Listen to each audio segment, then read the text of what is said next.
એક રાજ્યમાં ટીડા જોશી નામના જ્યોતિષ રહેતા હતા. તે લોકોને કહેતા કે તે બધું જ જાણે છે, તે બધાનું ભવિષ્ય કહી શકે છે. તે ઘણા જ નસીબદાર હતા.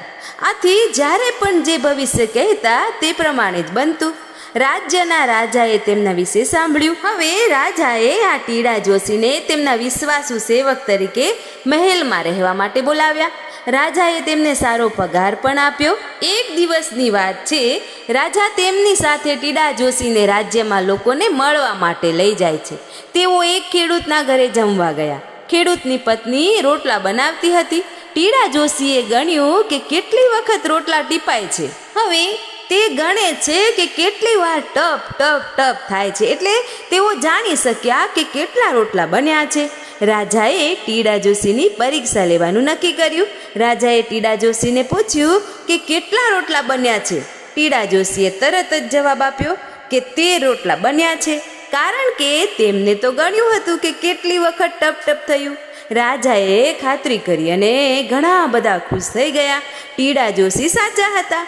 રાજાએ તેમને સારું ઇનામ આપ્યું. હવે તો ટીડા જોશી રાજાના મહેલમાં રહીને મોજ મજા કરતા. એક દિવસ રાજાનો હાર ચોરાઈ ગયો.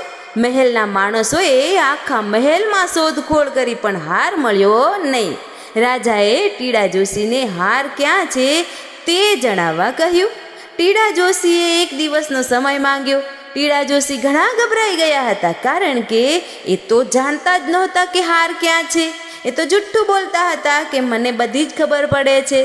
જુઠ્ઠું બોલવા માટે રાજા કઈ સજા કરશે એવા ડરથી તેઓ રાત્રે ઊંઘી પણ ના શક્યા. તેઓ બબડવા માંડ્યા, નીંદરડી નીંદરડી આવ. મહેલમાં નીંદરડી નામની એક સ્ત્રી હતી અને તેને જ હારની ચોરી કરી હતી. ટીડા જોશી તો ઊંઘને નીંદરડી કહેતા હતા, પણ તે સ્ત્રી સમજી કે ટીડા જોશી જાણી ગયા છે કે એને જ હાર ચોર્યો છે. તે ટીડા જોશી પાસે આવી અને તેમને હાર આપી દે છે અને માફી માંગવા લાગે છે. ટીડા જોશી તો માની જ ના શક્યા કે તેમના આવા સારા નસીબ છે.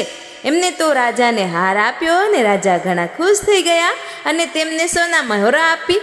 એક દિવસ રાજા અને ટીડા જોશી ફરવા નીકળ્યા હતા, ત્યારે રાજાએ એક તીડું ઝડપી લીધું અને તેમની મુઠ્ઠીમાં પકડી લીધું અને એમની મુઠ્ઠીમાં મૂકી દીધું.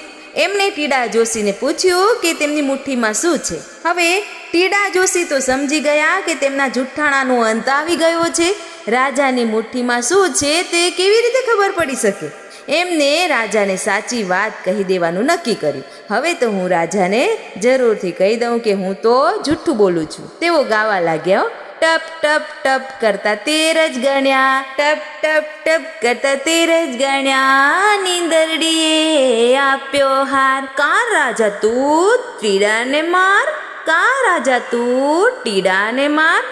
મતલબ કે 13 રોટલા ટીપાયા હતા. નીંદરડી નામની નોકરાણીએ હાર આપ્યો હતો અને હવે કહે છે કે કા રાજા તું ટીડાને માર. આમ કહી તેઓ એમ કહેવા માંગતા હતા કે નસીબના જોરે જ એમનું જૂઠાણું ચાલ્યું છે. તો રાજાએ ટીડાને એટલે કે એમને ન મારવા જોઈએ. રાજાએ મુઠ્ઠી ખોલી તો એમાંથી તીડું નીકળ્યું. રાજા સમજ્યા કે જોશીએ તો તીડાને જ કહ્યું છે. રાજાને લાગ્યું કે ટીડા જોશી બધું જ જાણી શકવાની શક્તિ ધરાવે છે. ટીડા જોશી આટલા બધા સારા નસીબવાળા હતા. મિત્રો, તો આવી રીતે ટીડા જોશી બચી ગયા અને રાજાને થઈ ગયું કે આ તો ખરેખર બધું જ જાણે છે. મિત્રો, ખરેખર ઘણી વખત આવું બનતું હોય છે કે આપણે કંઈક બોલીએ અને તે હકીકત બની જાય છે. ક્યારેય આવું ટીડા જોશી જેવું કરતા નહીં. તમારા નસીબ એવા ફૂટેલા હશે તો પકડાઈ જશો. તો મારી વાર્તા કેવી લાગી તે જરૂરથી કમેન્ટ કરીને જણાવજો. અને હા, ચોક્કસથી ચેનલ પર નવા હોય તો સબસ્ક્રાઈબ કરી લેજો અને લાઈક કરજો અને શેર કરી દેજો. Thank you so much.